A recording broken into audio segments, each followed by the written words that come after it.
Introduce your partner to the world. Okay. All right, so let's see. So first of all, this is Nana Ama Antoine. She got big head. Rude. But okay, she has a medium head, that's what. Okay.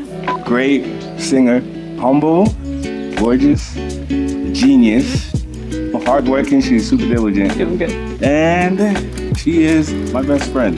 Okay, and this is Mr. Junior Boateng, the world's best producer there ever was. Yeah, you too. He is an incredible man of God that I am blessed to call my fiance and future husband. We'll end it here for now. When and where did you first meet? We met in Canada. We met in Canada, Calgary, Canada on New Year's Eve, December 31st of 2017? No, 2015? Must have been like 2015. Yeah, 2015. That's when we met. We were both there for a concert. Who was interested first? Be truthful. Please be. Yeah, it's okay. Listen, there's an unofficial answer and there's the official answer. So unofficially, she was interested first. That's a lie. So she saw me and she was like, man, that's a fine dude right there. Covered in the glory. Wow. You know. I was interested first. We had a songwriting session. We're supposed to write one song and we ended up writing 3 songs. Like boom, boom, boom. The songs was just flowing. That's right. Yeah. Spending time with her, it was really great, like really peaceful. Everything just flowed so naturally. And I really actually just took a second and thought about it. And I was like, yo, honestly, it would be actually nice to get to know her on a much deeper level. And so for me, that's where it started. And here we are today. So sweet. I know. Don't. Next question. How long was your first date? A trick question of sorts. So we have been in long distance relationship for the entire duration of our relationship. So, but our first date in person was actually a 72-hour date because he came to visit me, and I am living on the West Coast. So he came to visit me, and our first time seeing each other, we considered that our first official date, which was him visiting me for the weekend. So 72 hours. That day was probably like one of the greatest dates I've been on. I'm not putting a lot on it, but the reason why is just we did a lot of different things that we both had never done before. We did an escape room. Yeah. That was actually nice. We went to the museum. We went to this like immersion art gallery thing. It was fantastic. But no, he's a very adventurous person, so we do a lot of new experiences together, which is nice. Okay. When did you know that she was the one, that I was the one, this she? You have to specify, because we already know stuff like that. All right. So thinking back, that first session that we had, songwriting, even though it wasn't even like that, we weren't even, like thinking of things in a romantic way. I think that instance actually was like the moment where I knew she was the one, because everything was just there. Like, so for me, that was my moment. That I just absolutely knew, like, yeah, I think this is the one for me. Yeah. So my answer is a little bit more sanctified because I'm a child of God. Amen.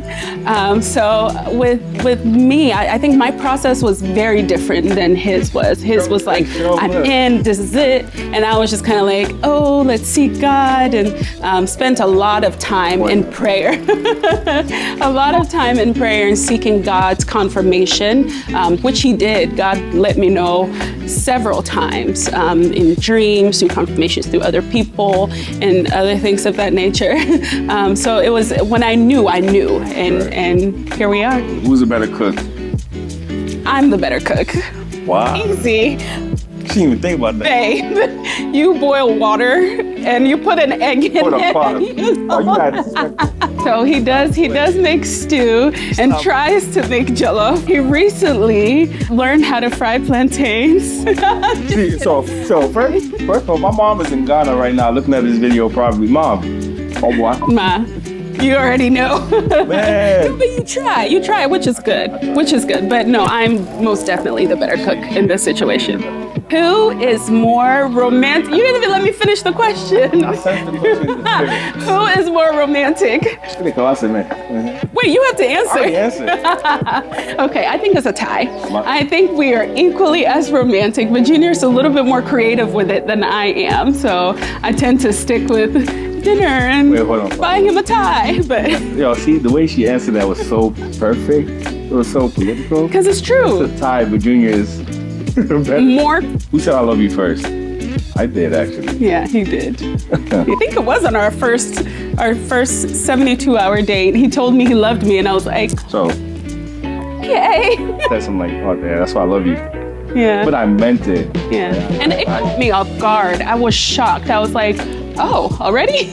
You know, sort of thing. But it felt very genuine, and it felt right, you know? It was. So, And I did it with no expectations. yeah. It's cool. Yeah. And I said it back shortly thereafter. Like I said, my process is a little different than his, but I love you, babe. Okay. All right. What do you love about each other? So one thing I love about her is just her love for God. Like she loves God so much, and that's actually like the center of our relationship.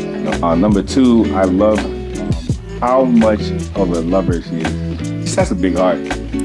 Like she has a huge heart. Like she's so caring, so sweet. She can connect with anyone. Like, it's amazing. It's amazing.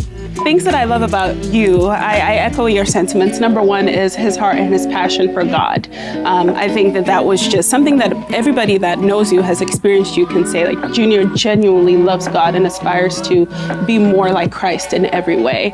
I also love how you love your family. He's a huge family guy, and it's one of the things that attracted me to you, honestly, in the first place, is not just how you love your family, but how you love my family and my babies, Ethan and Oliver. The list is super, super long, could go on and on forever. But the third thing that I love about you is how supportive and encouraging you are. Sometimes I tend to get lost in stuff happening, and he's always there like, babe, you got this, you can do it, you do great things, and that means a lot to me. So thank you for that. Oh, I appreciate you. Welcome. What is one thing that your relationship has taught you? That's a good question. It's a great question.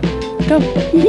I'm so thank you. Okay. I think for me is to trust God through everything, trust the process and trust God. Number two, the importance of patience, because there are things that I wanted to happen like boom, boom, boom, but God had to say, slow down and let things flow in the way that they will. But then also just keep an open mind and be adventurous. He has the craziest ideas, and I'm always down for the ride. So. You're always down, so that's good. Yeah. One thing that this relationship has taught me, being able to, support one another, lean into one another. I'm so used to doing things like by myself. Sometimes just because you can do everything doesn't mean you have to. Like, it makes so much sense when you utilize the resources, and in this case, human resources. And she, in just a short amount of time, it's been such a blessing in so many ways. Like, she's helped me to just do so much that I know for a fact, like, I wouldn't have done those things by myself. This relationship really has taught me, the importance and the essence of supporting one another, leaning into one another, and just being there, build each other up. So, yeah. So that's us. That's us.